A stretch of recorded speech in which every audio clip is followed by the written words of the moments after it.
Okay, hello everyone. Welcome to another episode. The title has arose. Could existence be an alphabet for higher dimensional experience?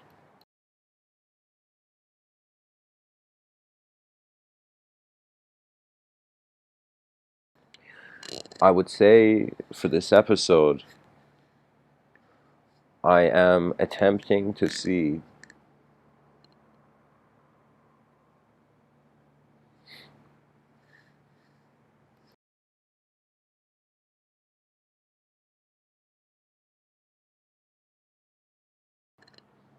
how much of this world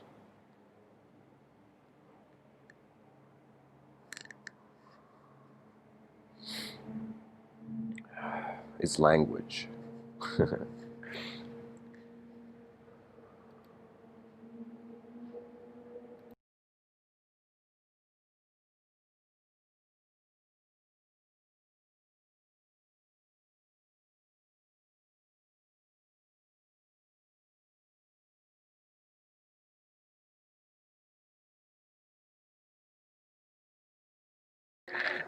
Okay, so let's get into it. So, guys, there has been, let us say, a split between philosophers. We have the analytical philosophers and we have the continental philosophers. Now, their distinction, there's various opinions on what they mean, but I would tell you, in the way I'm speaking about them, the analytical philosopher sees materiality as the causal position.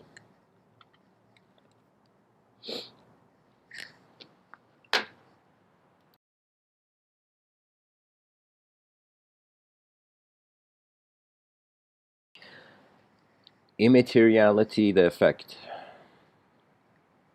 For the continental philosopher, there is still a glimmer of a question that potentially the causal source could be immaterial. Now, if the causal source is immaterial for the continental philosopher, the effect is material. What does that mean? Pretty much, it's as if one side is saying matter came first, then mind, the analytical philosopher. And I would say the continental philosophers were championing that actually the unknown immaterial potentially came first, then the mind.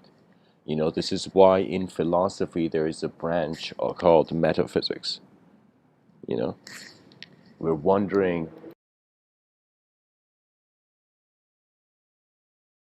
about the implication of physics in different contexts, I would say. Now, of course, science has to have a precision. So the more the activity, the more the causal position is mind, the less matter has to be matter.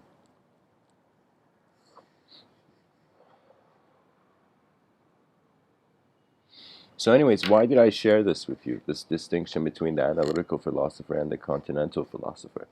Because the analytical philosopher has no room in the worldview to try to see if the effect of a material position in an immaterial way could be real. That means the analytical philosopher cannot accept it. It's literally like the alphabet is limited to form, you know? But I would say for the continental, and I'm not speaking for all continental philosophers, I am just speaking for how I perceive continental philosophy.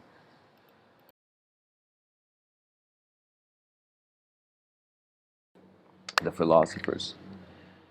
I would say that for me, the causal position, if it is immaterial, it is an implication the world is made of something else other than stuff. Stuff is the effect.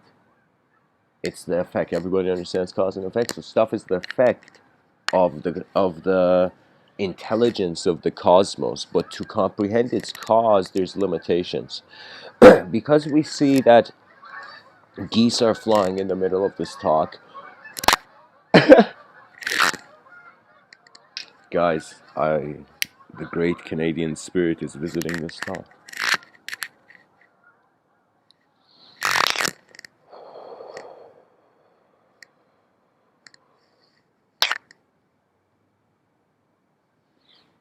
If all the nations, I would say, on the planet were given an age as children in a classroom, or not children in a classroom, but children in a family, Canada would be the oldest brother, I would say. That means it has the most tolerance.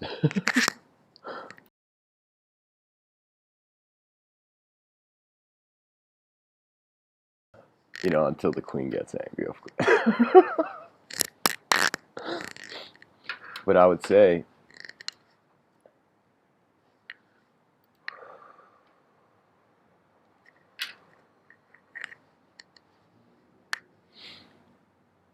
guys, let me redline the engine. Let me put my foot on the gas of this talk a little bit, and then I'll come to the chat section, and people can just pile up the questions or whatnot.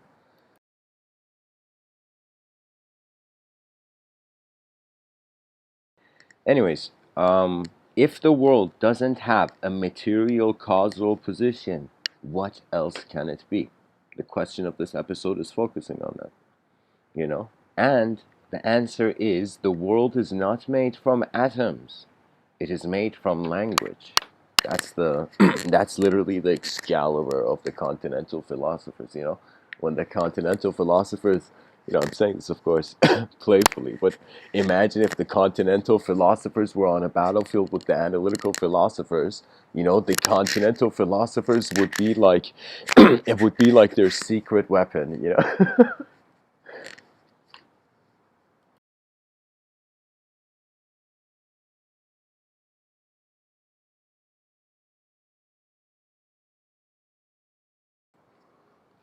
I would say if the world causally is a material, then we have to give it something. I mean, the world has to exist somehow. If it doesn't exist as an atom, in what way does it exist?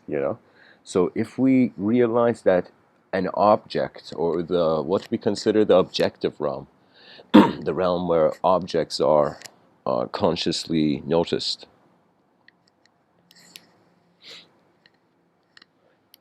it's as if the laws of the laws of the universe behind in the inner realms, for I would say most people, until the image seeing think I mean, I don't like to use the word thinking, but thinking through images occurs technically.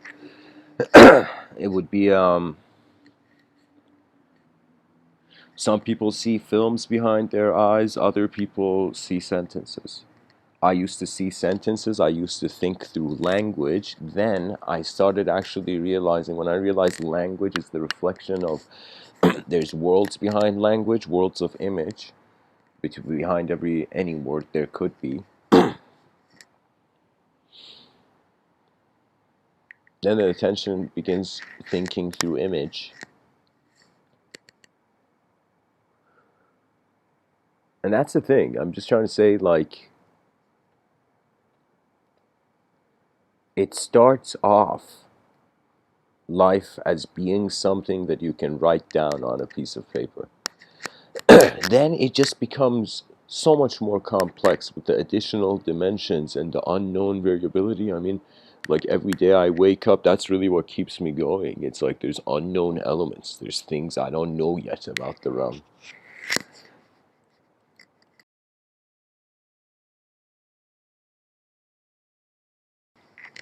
But what I'm trying to say is that if the world is made of language, then that language is being filled with the fluidity of the inner realms. What does that mean?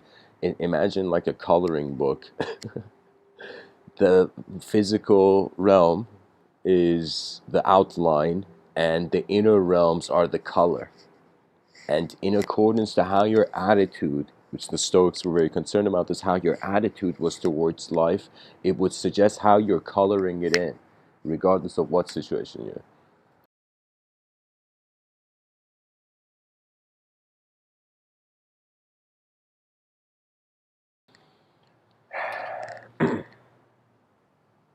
So, questions. Nick says every material has a translation. Seems like a sentence of disbelief. Charles says, Mr. Within, would you rather have a life worth living that you can smile about at the end of it, or would you rather have a way of being that produces moments of experience but no life, as it were? Good question. Um, when I was younger, I I was focused on physical result. I wanted a physical result out of the moment.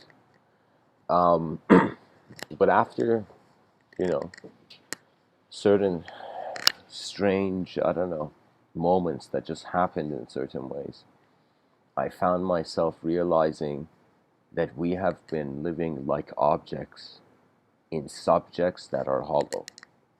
I would tell you it's strange, but sometimes, I don't know, it makes more sense. Of course, I'm not disagreeing with you, Charles. I know that it is so much easier to let go, of whatever is here, you know?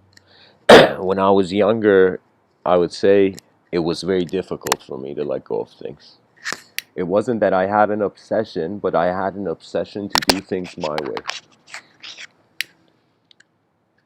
That obsession was reserved, then it resurfaced when I was in middle school, then it left again during high school, then it resurfaced in university.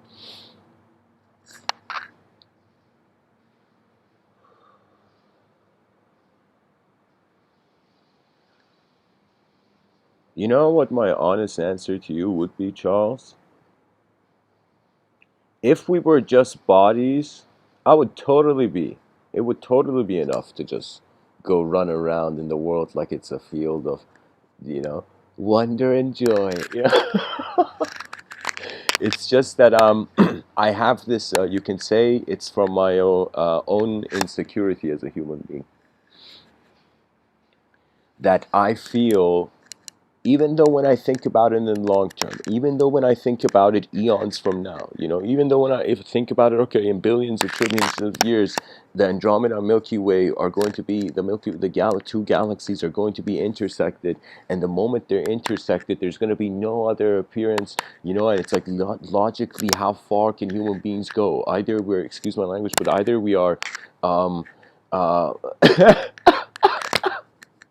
either we're okay, I'll use this street language. Either we're having intercourse till the end of time all over the galaxy, you know, or we transition beyond individual form. Either our consciousness goes and lives through AI,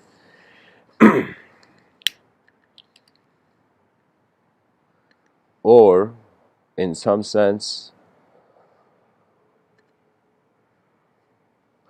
either we, I mean, in my book I write it that there's a choice. There's a choice. I don't know, I predicted it 3,600 years from now. Very casually, guys. I was like, all right, it feels about that. But I'm just telling you that it's just this vision that everything I have right now, everything I am, is not only prone to change, but it is an opportunity. Every day happens once. If you just take that in, I would tell people to just meditate on what happens.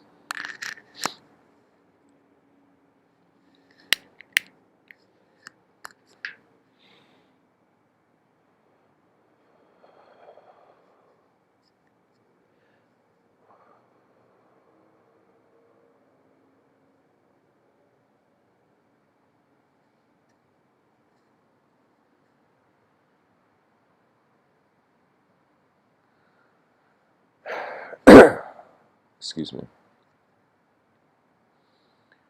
What I'm trying to say is that there is so much more than we can say.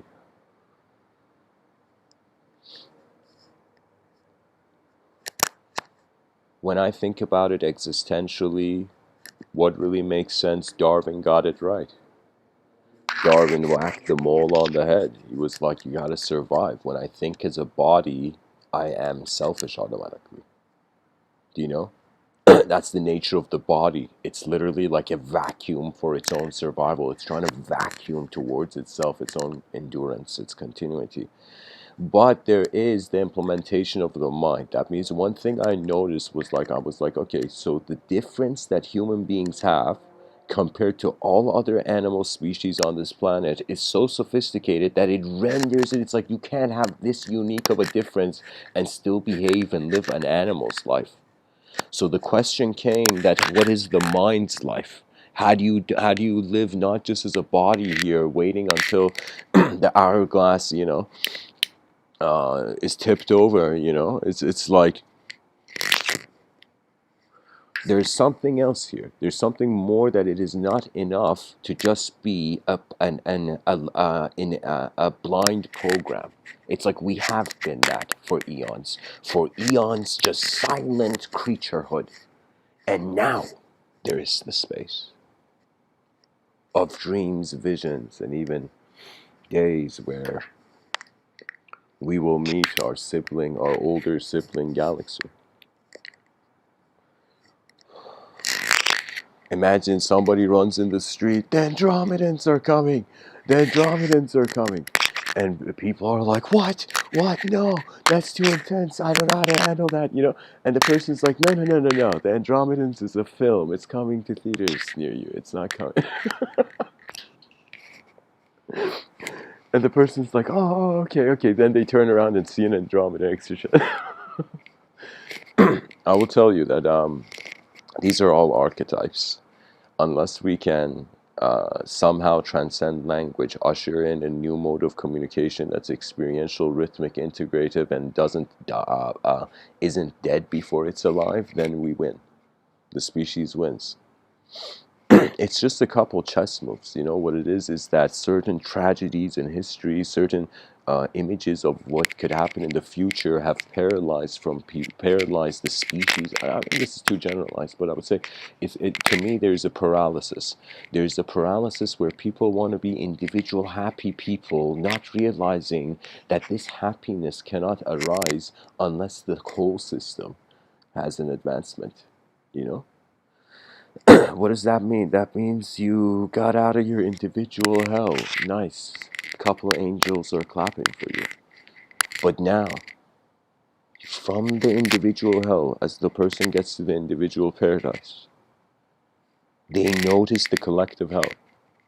When you notice these are words I'm using, these are archetypal positions. When the person notices the collective hell, then the only thing left is the collective paradise, the collective heaven on earth.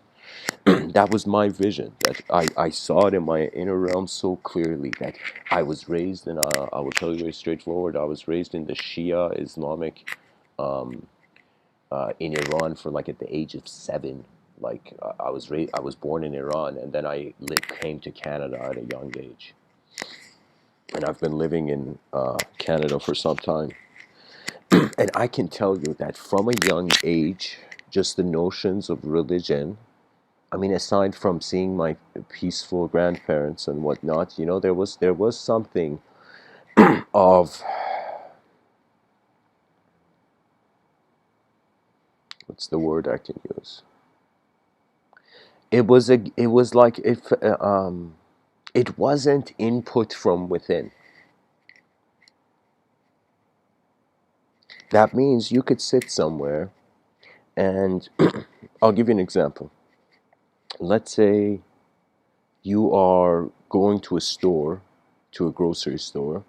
You see someone else, some random person, has already walked to the grocery store. They pull the door, it doesn't open. They come to you and tell you it is closed. And the person gets in their car and they leave. They're like, hey man, it's closed. There's no way to go in, you know? And the guy leaves.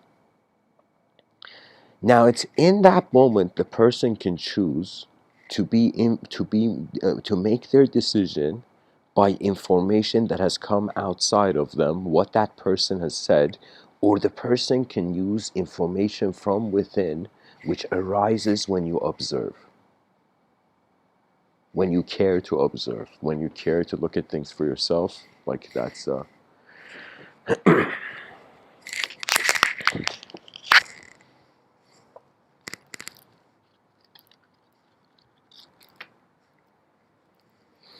So then the person, if they were to listen to what is within them, they would go and test the door themselves. And as they go test the door, they see that when you push the door, it opens. That person just pulled it. And they went on, believing that the door could never open. Sometimes I feel you could find the right door, but if you're not in the right moment, it doesn't matter if the door opens or not. And I thought about it, that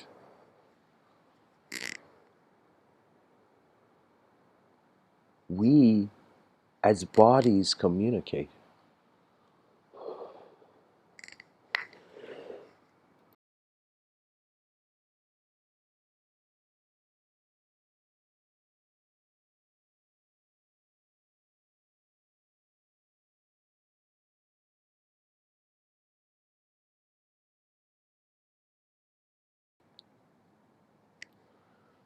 But how would minds communicate? And then I thought, how would a world communicate? And I could tell you it is there that I honestly feel. I honestly feel. Have you ever seen like a baby ant? I know this is a strange thing to ask, but has anybody ever seen a baby ant? Ant, like the insect ant, like a baby ant. If you look at it, it looks like a red dot. And I remember I had a piece of paper and I saw this moving tiny red dot on it, and I was tripping. I was like, what is this? Then I realized it's an ant. But the whole point was the ant was so small that the ant could appear as an ink drop on the pen, on the paper. And I thought potentially we could be the letters of an alphabet for higher dimensional minds. For a moment, it occurred to me, what if the mind is an experiential field, the body is just existential stuff, and the mind has authorization to move it? In the same way, the moment stuff falls into a river, the rivers, it's being moved by the river's intelligence, you know?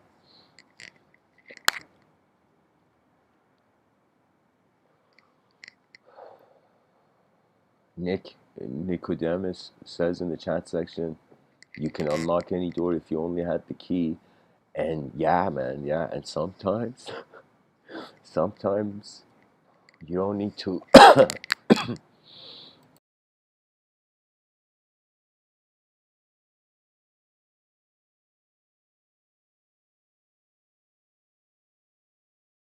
You don't need to unlock the door if you're already inside. Or excuse me, if you're already inside. This is Rumi's wisdom.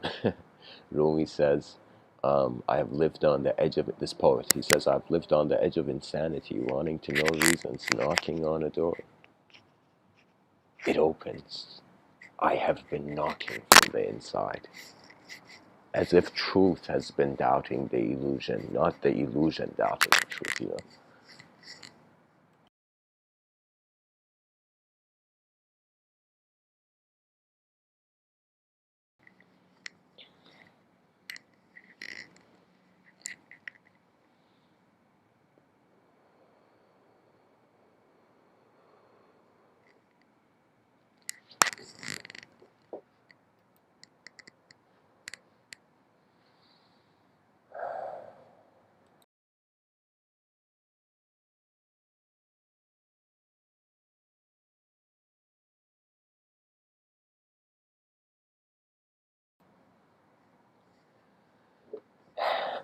I have had moments where I could tell you it would happen when I would write early on in regards to my experience.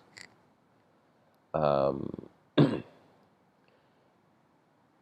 Imagine waking up early in the morning, opening up a laptop, pressing record, and speaking in front of it early in the morning while you're semi asleep. I tried that, and what occurred usually it would occur a lot for me, is that the moment I would speak in a semi awake state, the attention would be in the space. So I can tell you that I have spoken while hearing myself speak to wonder who is speaking, who is listening. You know, it's so instant, it cannot be defined by any sort of uh, categorization, really.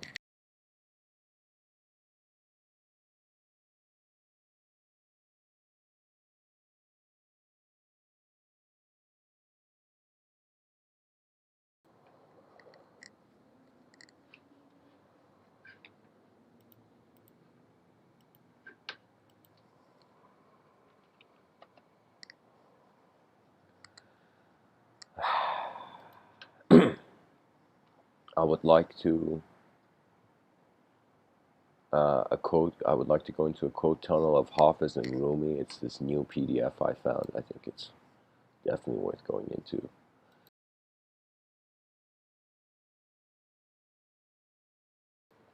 Keep in mind, Hafiz and Rumi, they were both Sufi dervish poets from Persia around 700 years ago. Hafiz says, "There is no one in this world who is not looking for God. Everyone is trudging along with as much dignity, courage, and style as they possibly can."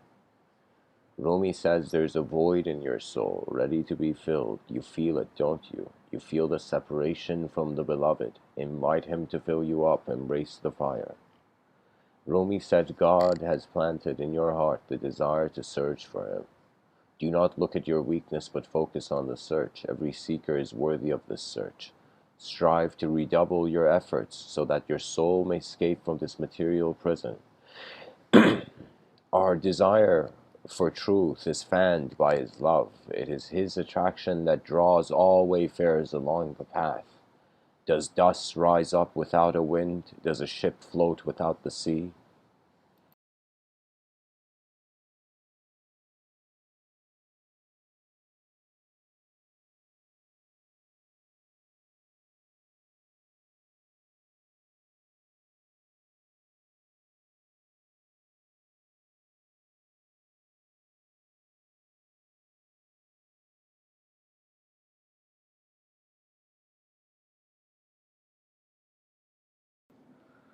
Rumi says, "The worm is in the root of the body's tree. Travelers, it is late. Life's sun is going to set. During these brief days that you have strength, be quick and spare no effort of your wings."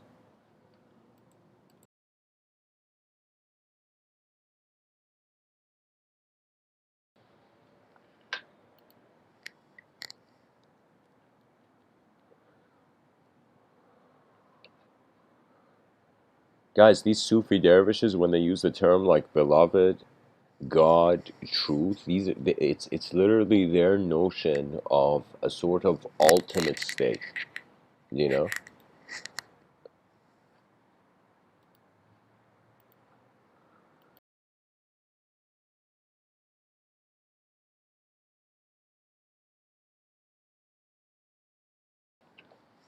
Rumi says, "I once had 1,000 desires, but in my one desire to know you, all else melted away." Rumi says, "Until the cloud weeps, how can the garden flourish? Until the baby cries, how can the milk flow? A newborn baby understands, if she cries, a nurse will come. But the nurse of all nurses only gives milk when you cry out."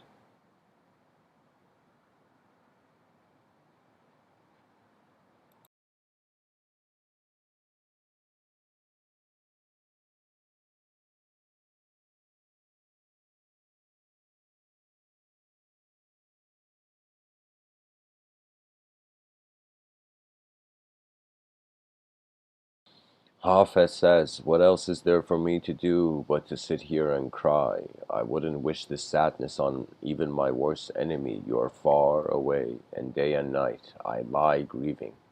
And why shouldn't I, when my heart says there is no hope? Oh, beloved, where are you? Since you left, my heart has become a fountain, and blood is pouring from my eyes." Holy shit. From the root of every eyelash trickles 100 drops of blood, and from my heart pours gallons more. Hafez has become a slave to this. Yeah. Okay, okay. Guys, there is something. It's not just in Hafez's poetry. It's a type of poetry where I would say it's uh, ideological, it's sacrificial. It's literally the person, you know how, like, you see in love poems, the person's like, my love, I will do anything for you, my love, Hafez is experiencing the same, but with the universal position. I will tell you, human beings have loved inferior animals. We have loved ourselves, but it is very rare where I would say maybe 20% of the population truly scattered among the planets love the world. When I say love the world, do you know what that means, guys? That means before your earliest memory, there wasn't conscious existence.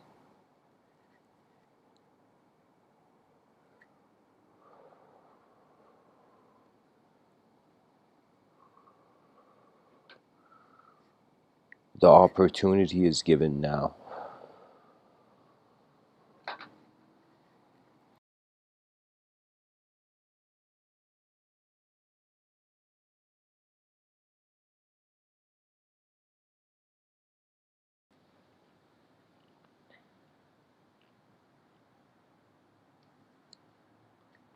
Hafez says, what happens when your soul begins to awaken, your eyes and your heart and the cells of your body to the great journey of love? First there is wonderful laughter, and probably precious tears, and 100 sweet promises, and those heroic vows no one can ever keep. But still, God is delighted and amused. You once tried to be a saint. What happens when your soul begins to awake in this world to our deep need to love and to serve the beloved?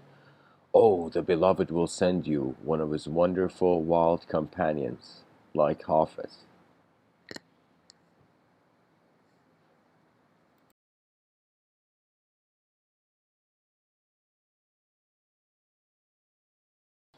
The poet Rumi says, if you can disentangle yourself from your selfish self, all heavenly spirits will stand ready to serve you. If you can finally hunt down your own beastly self, you have the right to claim Solomon's kingdom. You are that blessed soul who belongs to the garden of paradise. It is fair to let yourself fall apart in a shattered house. You are the bird of happiness in the magic of existence. What a pity when you let yourself be chained and caged. But if you can break free from this dark prison named body, soon you will see. You are the sage and the fountain of life. That's so true, guys. We think energy needs us to be here. Excuse me. We think we need energy to be here. Energy needs us to be here.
Guys, I'm looking at the chat section,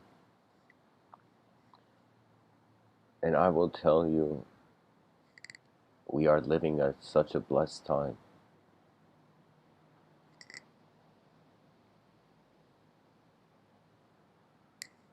A species about to live no longer as a concept. It's definitely something to watch.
Okay.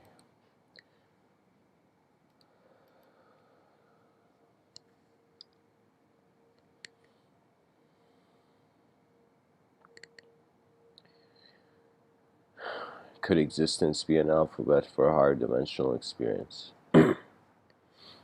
If experience is higher dimensional, it wouldn't be limited to the alphabet. It makes sense that, we look at an ant and we feel like a god to it. And I would say probably there's creatures looking at human beings and feeling like gods to us. And so what does that mean? That means there is an authority. That means sometimes we can say the unknown things that happen here on earth are the permission of the known things happening in other, you can say, in other layers of earth, the earth plane. You see, it's as if like, think of the onion, and now think of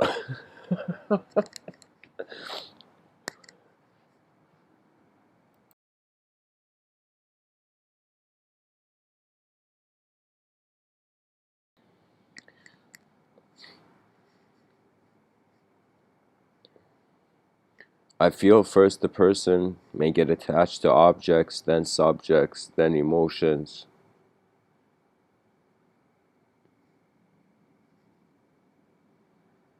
Then I would say known emotions, unknown emotions, then the known unknown, and then truly the unknown known.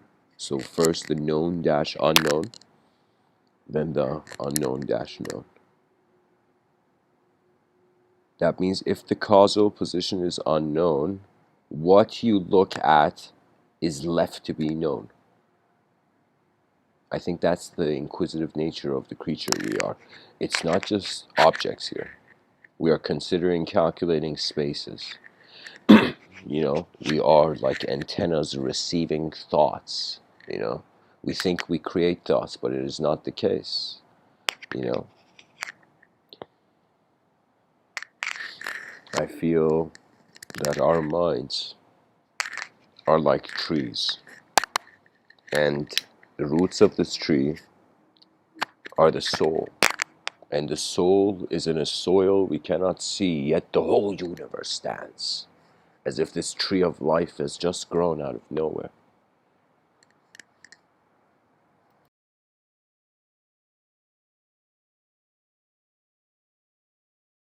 The existential situation is so bizarre and absurd that we are creatures on a rock in the middle of nowhere, and due to cyclical repetition of matter and the on and off switch effect, I call it the light of the room of the cosmos turning on and off for the planet.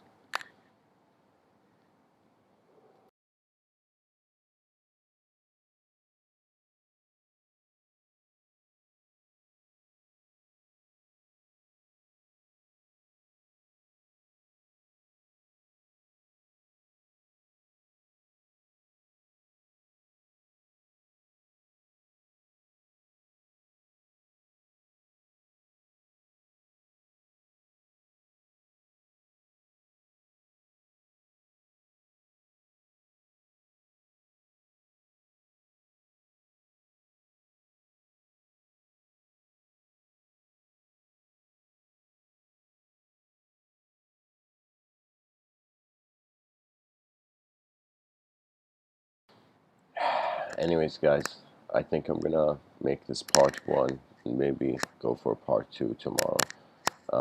In about 30 minutes, I'll be on Discord for those interested. The topic of tonight is emotions. Much blessings and us.